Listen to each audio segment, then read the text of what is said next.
De todas las teorías y conceptos desarrollados por Sigmund Freud, la del ello, el yo y el superyo es una de las más famosas, ya que cada una de estas estructuras representa una instancia psíquica que desde nuestro interior nos lleva a perseguir unos intereses que chocan entre sí. El ello, el yo y el superyo son los conceptos que Freud utilizó para referirse al conflicto y la lucha de fuerzas antagónicas que, según él, rigen nuestra forma de pensar y de actuar. De esta manera quedan determinadas tres instancias psíquicas en la teoría de Freud, que según su enfoque psicodinámico se fundamenta en la idea de que los procesos psíquicos que se producen en cada persona están definidos por la existencia de un conflicto, ya que para Freud nuestra vida psíquica no es un estado de armonía, sino un campo de tensiones.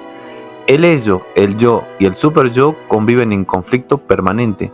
El ello empuja deseos inconscientes y pulsiones instintivas, el superyo impone las normas y la moral, y el yo queda en el medio intentando mediar entre estas fuerzas y la realidad. Pero para ampliar más el concepto, tenemos que entender que el ello es la estructura de la psique humana que aparece en primer lugar. A diferencia de lo que ocurre con el yo y el superyo, el ello está presente desde que nacemos y por lo tanto representa la parte más primitiva e instintiva de nuestra mente. A diferencia del yo y el superyo, que se forman después a medida que el niño desarrolla conciencia de sí mismo y de las normas sociales, el ello funciona desde el inicio, guiado únicamente por el principio de placer. Durante los primeros años de vida, especialmente en los 2 primeros años, el ello domina la conducta, busca la satisfacción inmediata de las necesidades básicas sin considerar consecuencias ni limitaciones. Por eso suelen describirse como la parte más animal o instintiva del ser humano. Luego tenemos el yo. Esta instancia psíquica surgirá a partir de los 2 años y, a diferencia del ello, se regirá por el principio de realidad. Eso significa que el yo está más enfocado hacia el exterior y nos lleva a pensar en las consecuencias de conductas que hacemos y los problemas que pueden generar una conducta demasiado desinhibida. Esto hace que el yo se enfrente constantemente al ello para aplacar las pulsiones e instintos.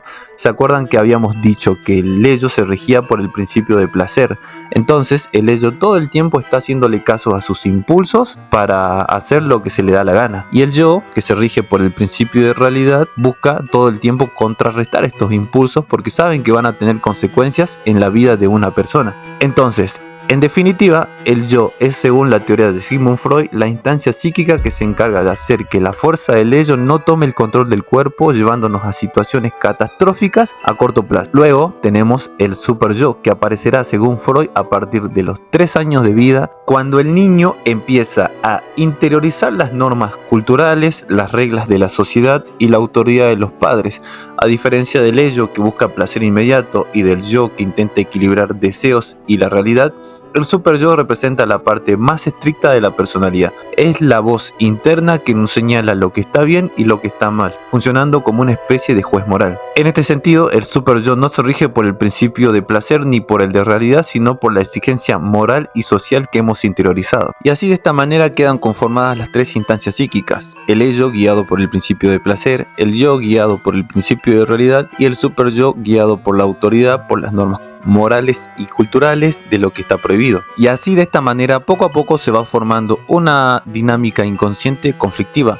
Por un lado tenemos el ello, que rechaza cualquier sometimiento a la moral y se mueve por el deseo; el yo, que intenta frenar esos impulsos que vienen desde el ello, pero también actúa de forma pragmática para adaptarse y sobrevivir. Y por otro lado tenemos al superyo, esa voz interna que nos recuerda todo el tiempo lo que está prohibido. Su función principal es mantener al ello bajo control, pero a veces el superyo quiere ponerse un poco autoritario. Entonces, esta tensión constante entre las 3 instancias, ello, yo y superyo, genera un conflicto inevitable que, según Freud, es justamente lo que va moldeando nuestra identidad. Y para él, la clave de una buena salud mental estaba en mantener en equilibrio estas 3 fuerzas, porque cuando una predomina en exceso, aparecen desajustes que generan sufrimiento. Y es por esto que Freud decía que los trastornos psicológicos no eran la excepción, sino la norma, ya que la mayoría de las personas somos un poco neuróticos. Y para Freud eso era justamente la normalidad.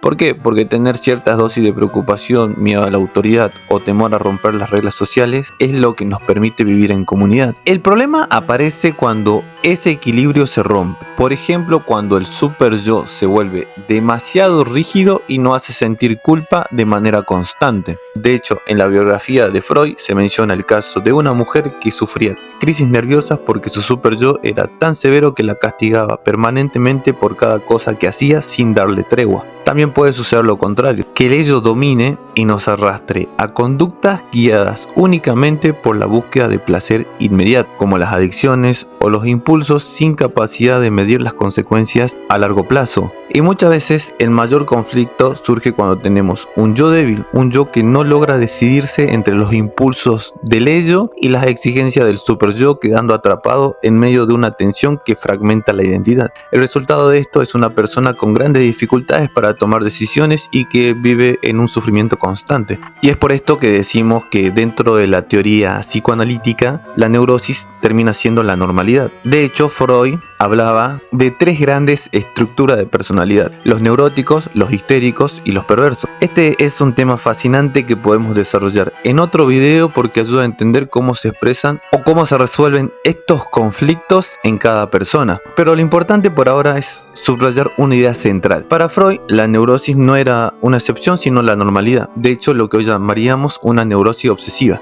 Esa tendencia a preocuparnos, a sentir miedo frente a la sociedad o la autoridad es lo que nos mantiene dentro de la vida en comunidad. Pero entonces, ¿cómo se resuelve este conflicto? Freud decía que en realidad nunca se resuelve del todo, ya que el enfrentamiento entre el ello, yo y super yo nos acompaña siempre. Las personas más sanas no son aquellas en las que estas 3 fuerzas han dejado de luchar, porque eso es imposible, sino aquellas en las que esta lucha provoca menos sufrimiento y menos conflicto en la vida de esa persona. Y ahí está la clave. No se trata de eliminar el conflicto, sino de fortalecer el yo para que pueda mediar y mantener un equilibrio que nos permita vivir con mayor estabilidad y menos infortunios. Si este contenido te resultó interesante, te invito a suscribirte al canal, a dejar tu like y un comentario, y si te gustaría que haga otro video sobre las estructuras de personalidad o sobre otros conceptos del psicoanálisis, déjamelo saber en los comentarios.